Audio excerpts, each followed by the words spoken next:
آپ کو کبھی ماضی کی کسی بات پر سخت پچھتاوا ہوا ہے؟ کاش میں نے میڈیسن کے بجائے انجینئرنگ لے لی ہوتی، کاش میں نے فلاں شخص سے شادی کی ہوتی، کاش میں نے اس سے یہ نہ کہا ہوتا۔ ماضی کی کیا حقیقت ہے؟ It's non existent. ہمارا اس پر غمگین ہونا اسے کبھی واپس نہیں لا سکتا۔ ہماری اداسی اسے بدل کر ٹھیک نہیں کر سکتی۔ ہم کتنے بھی ڈپریسڈ ہوں، we can not undo it. تو ماضی کی ٹریجڈیز میں زندگی گزارنا انسینٹی ہے، ایک بیماری ہے جو ہمیں پریزنٹ مومنٹ میں خوش نہیں رہنے دیتی۔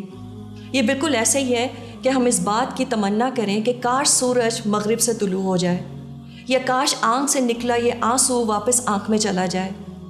So reading too much into the past is a waste of the present. On the other hand, how wise is it to pick fruits before they are ripe? آنے والے کل کی کیا حقیقت ہے؟ It is non-existent. It has no reality today. So why should you busy yourself with it? تو اہم چیز یہ ہے کہ آنے والا کل ہم آج دیکھ نہیں سکتے۔ یہ وہ پل ہے جو ہم تبھی پار کریں گے جب اس کے پاس پہنچیں گے، اور کیا پتہ ہم اس تک پہنچیں گے بھی کہ نہیں۔ یہ پل شاید ہمارے پہنچنے سے پہلے ہی ٹوٹ جائے، اور ہاں یہ بھی ممکن ہے کہ ہم اس کو عافیت سے کراس بھی کر لیں۔ اور پھر کل کی بہت زیادہ فکر کرنا ہمارے دین کے مزاج کے بھی مترادف ہے، کیونکہ اس سے انسان کا دل اس دنیا سے جڑا رہتا ہے۔ Our tragedy is that we are incapable of dealing with the present. Everything on earth marches forward. Everything on earth prepares for the new season. And so should we. جب ہم صبح اٹھیں تو بس دن ایسے گزاریں جیسے شاید مجھے شام دیکھنا نصیب نہیں ہوگی۔ Live as though today is all that you have. کل جو بھی اچھا برا ہوا گزر گیا، اور کل کیا ہوئے گا we don't know. So our lifespan is just a day.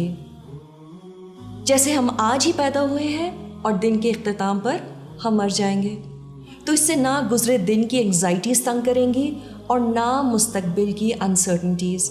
And this is the cure for this problem, live for today.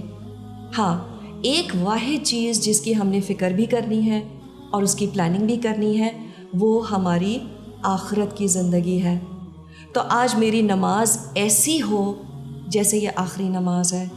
قرآن کو مطلب کے ساتھ پڑھیں تاکہ وہ دل کو لگے جا کر، اور اپنے رب کو کثرت سے یاد کریں، لوگوں کو ان کے حقوق سے بڑھ کر دیں، اور مت فکر کریں کہ اگلے 50 سالوں میں یہ رویہ سسٹین کر پاؤں گی کہ نہیں۔ تو فکر اس بات کی کہ آج کے دن میری زبان سے کسی کو تکلیف نہ ہو، میں کسی کی غیبت نہ کروں، جو اللہ نے دیا ہے اس پر دل مطمئن، چاہے وہ مال ہو، شکل صورت ہو یا پھر صحت، اور پھر اس دن کو آرگنائز طریقے سے گزارے، ہر منٹ کی اہمیت ہو، اور پھر اللہ سے کثرت سے استغفار اور اس دنیا سے جانے کی تیاری پر سارا فوکس۔